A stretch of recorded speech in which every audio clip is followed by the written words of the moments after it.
배우고 때때로 익힌 천재 운수납자 설잠 스님 김시습. 새해가 밝고 절기는 소안을 지나 대안으로 가고 있습니다. 오늘은 역사 시간에 배운 우리나라 최초의 한문 소설인 금오신화의 저자이면서 조선시대 생육신의 한 사람인 김시습에 대해 알아보겠습니다.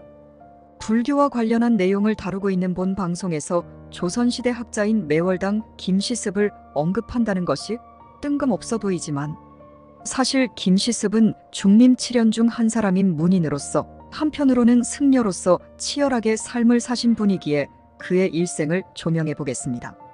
김시습은 1435년에 한양에서 무방 가문의 혈통을 이어 서울 성균관 북쪽에서 충숭이를 지낸 아버지 일성과 어머니 울진 선사장씨 사이에서 태어났다.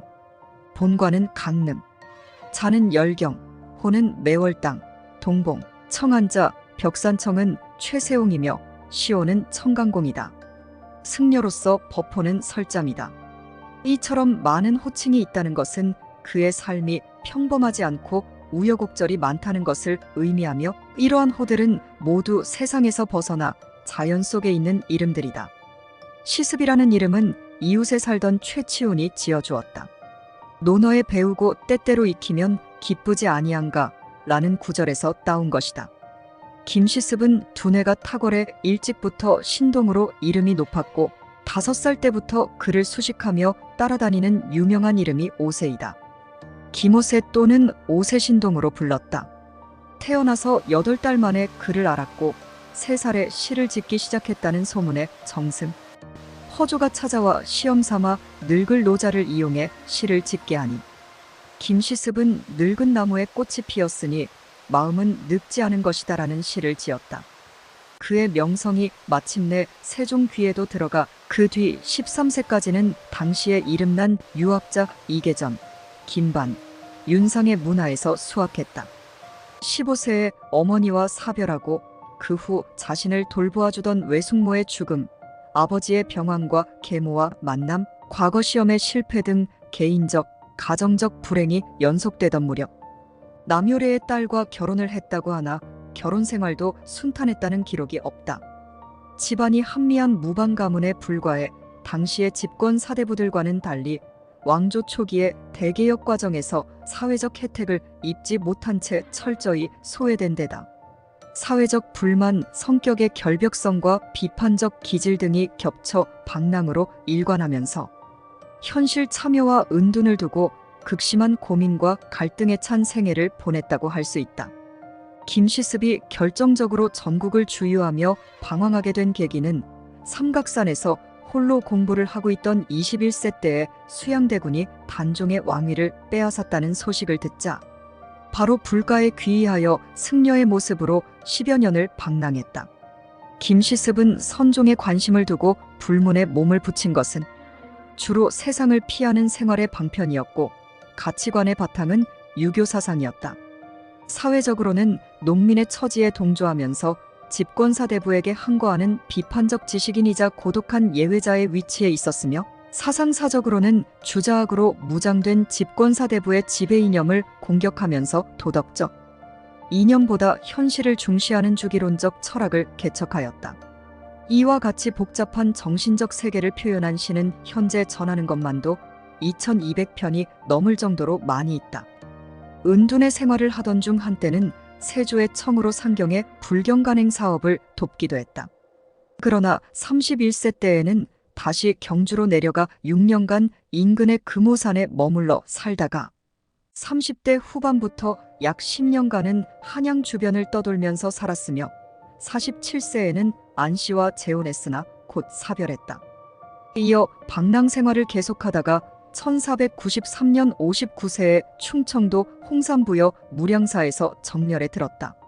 김시습의 법구는 화장하지 말라는 유언에 따라 매장했다가 1년 후 다비를 위해 관을 열어보니 마치 살아있는 듯하였고 사리가 수습되었다고 한다. 현재 무량사에는 설잠 스님 김시습의 영정이 보관되어 있는데 이는 보물 1497호로 지정되어 있다. 김시습이 한문으로 쓴 단편소설집 금오신화는 그의 발걸음을 세우기에 충분했던 경주, 남산에 7년을 머물며 집필을 완성했다. 금오신화는 일반적으로 우리나라 최초의 전기체 소설로 인정되고 있다. 이 소설집은 만복사 저포기 등 총 5편이 전하는데 당대의 사회적 횡포와 이념적 허위를 공격하는 성향을 지니고 있다. 국내에는 필사본이 전해지고 있으며 일본에서 간행된 것이 국내에 소개된 바가 있으나 완본은 전해지지 않고 있다. 다만 조선 전기 간행된 목판본 1책이 중국 다롄 도서관에 전래되고 있으며 금오신화는 일본 소설 가비자에 영향을 주었다. 김시습이 역사에 이름을 남기게 한 유명한 사건은 수양대군의 왕위 찬탈 과정에 저리를 보인 생육신 중의 한 사람이라는 것이다. 생육신은 목숨을 바친 사육신에 버금가는 이들로 평생 벼슬길에 나아가지 않고 초야에 묻힌 신하로 김시습을 비롯해 원호, 이맹전, 조려, 성담수, 남효온 등 6명이다. 김시습은 특히 많은 호칭이 있었는데 그의 자 열경은 기쁘게 벼슬한다 는 뜻이어서 그의 삶과는 맞지 않아 김시습도 스스로 포기한 이름이다. 일반적으로 가장 많이 부르는 매월당은 경주 남산에서 금오신화를 지을 무렵 스스로 내건 당호에서 비롯되었지만 의외로 그가 지은 많은 저술 활동에는 사용 흔적이 발견되지 않는다. 맑고 춥다는 뜻의 청한자는 야인으로 청빈한 생활과 깨끗한 정신세계를 표방하는 것으로 유관서록을 지을 무렵부터 사용하였다. 푸른 산속에서 은거하여 산다는 사람이라는 뜻의 벽산청은과 동쪽 봉우리에 산다는 뜻의 동봉은 수락산에 은거하면서 사용하였다. 최세움은 사마귀처럼 세상에 붙어 사는 무용지물이라는 뜻이다. 김시습의 시호는 청강공이다. 시호는 공을 세운 자에게 나라에서 내려주는 이름인데 벼슬을 하지 않고 방회인으로 산 김시습에게 시호가 있다는 것이 의외이다. 이는 후대 사람들에게 추앙을 받았다는 것이며 그만큼 공을 인정받았다는 의미로 해석이 된다.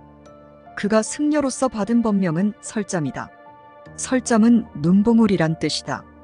김시습은 1455년 삼각산 중흥사에서 수양대군의 왕위 찬탈 소식을 접하고 읽던 책을 불사르고 스스로 머리를 깎고 설잠이라는 법명으로 출가했다.